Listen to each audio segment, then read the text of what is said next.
So Johnny, other than the three returning starters, what's shaping up possibly as your starting lineup? And when you get to conference, how many you think will be in your rotation? I think we have right now, the way it looks, everybody can be in our rotation. Obviously, when you get into conference play, that kind of tightens up a little bit. But from where we are now, in terms of a return to play, returners, the people who we brought to, make additions to this team, like everybody's shown really good moments of being able to have an impact. And when you only have 11, that's doable. So right now, there's not anyone that I would say that I couldn't see in our rotation now or once conference play comes. There's a whole lot of games to be played to kind of determine that. What about the other starting spots? Yeah. We've been pretty solid there. I mean, Soleil Williams will be our starting point guard. And then we've got Janae Kent, who has come on and just done a lot of really, really good things that she's asked us to do, that we've asked her to do rather, since coming from LSU. She brings a really good mentality, can play multiple positions. So right now, that would be the other two spots. With the kind of off season your team had going to Italy together and things like that, do you feel like the identity of this team will be easier to find earlier in the season? I was hoping so. Right now, I think we're behind a little bit in that area, Tyler. To be honest, and we've had some nothing season ending, but we've had some injuries that have pulled people in and out, and so our flow is not where I would like for it to be, considering we have a game on Monday. And because of that, I'm not satisfied with what our identity is. We actually just had that conversation after our last scrimmage on Sunday. Like, if you were watching us right now, like, what do we hang our hat on? They can tell us what we're supposed to hang our hat on, but we're not consistently doing that. So we've got some things to not figure out. We've got some things to move the needle and close the gap on in terms of like saying who we want to be and actually that consistently showing up for 40 minutes in a game. You see anything that you could specifically do to put that to action to make you feel comfortable there? Yeah, I think some of it is getting a regular rotation on the floor. I mean, we have had 3 closed scrimmages, and 2 of those 3 we played with 7 people, one of them with 6. And so some of that is just getting a good rotation because it's hard to know some things with some people being out. Now this person's back, now this person is sick and is out. And again, none of it is long term, none of it is season ending, but we've just been caught with a sickness bug, a nagging injury bug, or even a load management bug. You've got Lauren, who is constantly on load management just because of the minutes she plays in her knees. And so when you have all those things happening, it's hard to kind of maintain some of the things that we like to have as identity. I think what we have really obviously been our overarching focus is how we show up defensively, and we have moments of doing that, and then once we kind of get tired or once we lose focus, that disappears, and that's gotta stay consistent.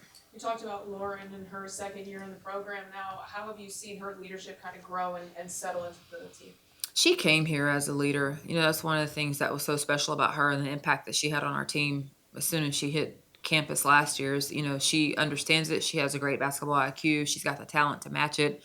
And so she found her voice early and often. I think for Lauren, where she has taken the next step is Lauren is someone who, because she hardly ever is wrong, when those moments where she does struggle or where she may have made a mistake, like she's really hard on herself. And I think that's where she's closed the gap and not putting so much pressure on herself to be perfect and just to play. But in terms of leadership, she is just picking up right where she left off. Yeah. Soleil stepped up down the stretch as a freshman last year. Just what have you seen from her this offseason that makes you confident? Yeah, I think Soleil obviously is taking a bigger role as a sophomore on our team. She has a better understanding of our offense. She has a better understanding defensively of what it is we want from her. She's someone who has the ability to be a two-way player and affect the game on both ends of the ball. And so I think for her, playing majority of the point guard spot for us, she plays both positions on and off the ball, but so she's going to be our starting point guard, and just the responsibility that comes with that and the expectation that I have for someone who is playing that position and being able to manage that and not just think about herself, but to think about the entire team and get us in the right spots. That's something that she has really accepted the challenge on and has had tremendous growth in that area. And you probably haven't delved too much into Corpus Christi yet, but just what do you want to see from your team game one right off the bat, knowing that it could be a decent challenge? Oh, it will be. I mean, obviously, we won't talk about Corpus Christi with our team until Saturday, but I've watched a ton of film. The first game is the easiest one to scout, right? Because you've got a ton of time. But obviously, they're very well coached. They were NCAA tournament team last year. They've got 2 players who are preseason first team, all conference. They're picked to finish in the top 3.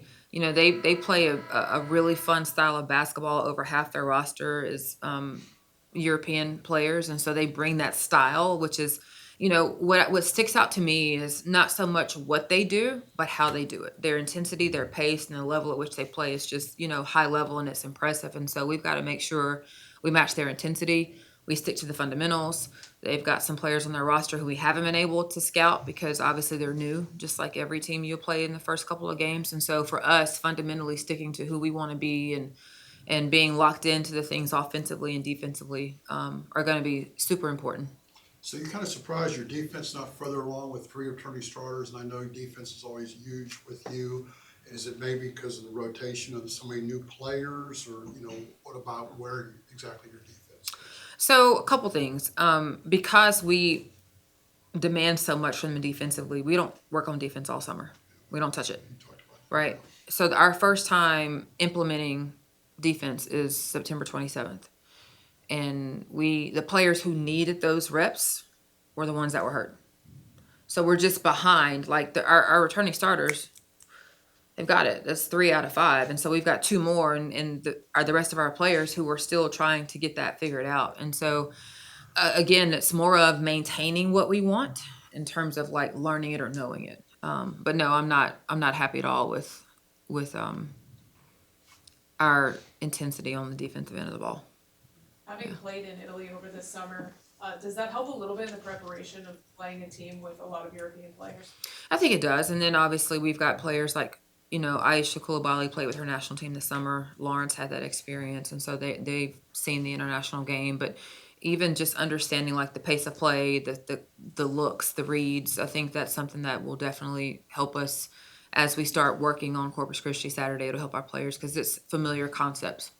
Do you like being at home for the first couple of weeks? I mean, does that kind of help, you know, start off the season? I think so. I mean, last year we had but we had a lot of road games. And then I think anytime we can play at home, to be in front of our fans and to just get comfortable in that environment is something that we look forward to. You took a big step forward last year, Joni. What's it going to take that next step? Because obviously the 2 polls don't see you taking that step.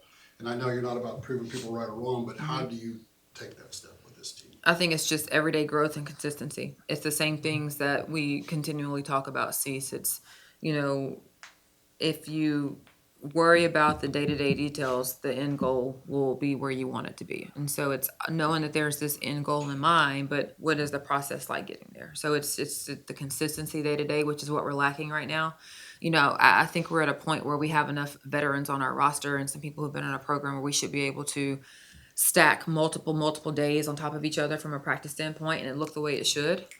Are we better than we were in year 1 in that regard? Yes. Are we better than we were last year? Absolutely. But I want what I want. Our staff wants what we want. And so we are challenging them to like just raise their level of consistency in terms of how they show up, get in and get out, and not have to do drills over and not have to repeat things. And so that's just the messaging, and that's what it takes in year 3 to continue to move the needle and kick the can down the court. Can you talk about the team motto, burn the boats, Yeah. and how you came up with that? Yeah, I'm really excited about it. Burn the boats obviously comes from an old war general who led his troops to battle, and they had to go to an island. And when they got to the island and got out of the boats, his first directive to them was, now turn around and burn the boat. Like burn it, set it on fire. And what's interesting about that is all of their supplies were still on the boat because they hadn't unloaded the boat yet. So they burned down the food, like the tents, their clothes, everything got burned. And so it just created the mentality of like, there is no plan B. There is no retreat. You have got to go conquer this island. Not only because it's win or die when you're talking about war, it is also, we have no food now. We have no shelter. We have no clothes because we just burned all of that. And so creating that mentality with our team, just that there's 11 of us and it's going to take all of us and everybody's got to be committed every day to the plan, right? From a nutrition standpoint, academically, strength conditioning, obviously on the basketball court, like how we show up in all spaces. In the age of the transfer portal, half in, half out. No, like let's burn the boat. We're all in. We're all in. And so that's our team motto. And what's really cool about that is we've all also adopted like individual boats that we're going to burn. And so we've all like identified things personally that we want to burn too. And then they took the next step on their own with the help of Ashley, who is our director of player of personal development and athletics culture. Is okay. Like it's easy to say I'm going to do this or I want to do this, but how am I going to do it? What's the plan? And so then they came up with having an anchor, and they each have a actual anchor in their locker, and they wrote on it like, when I am struggling to burn my boat, or when my boat tries to come to shore, what is my anchor? Meaning, like, what am I going to do? What is the opposite of that thing I need to work on? Right? If it's my body language, am I going to smile? If it's like, getting in my own head, am I going to think about the cross and focus on like what I'm out here playing for? And so they each have an anchor where they wrote down like, this is what I'm holding on to or clinging to on a day that I struggle, or on a day where I feel like that boat's trying to like come to shore. And we've had some days where I'm like, your boat came to shore today, and so did yours, and so did mine. Like, right? And so in that moment, did we think about our anchor, or did we just say, crap, here's a boat, and we let the boat come? And so it just gives us a space to talk about so much more than basketball. And that's what this does, right? Like, obviously we want to win championships and compete at a high level, but this is also an opportunity to teach the skill of life. And it's a beautiful thing that basketball gives us a chance to do that. You gonna have all 11 players available, do you feel, in the opener? Maybe 10. We'll see. Yep.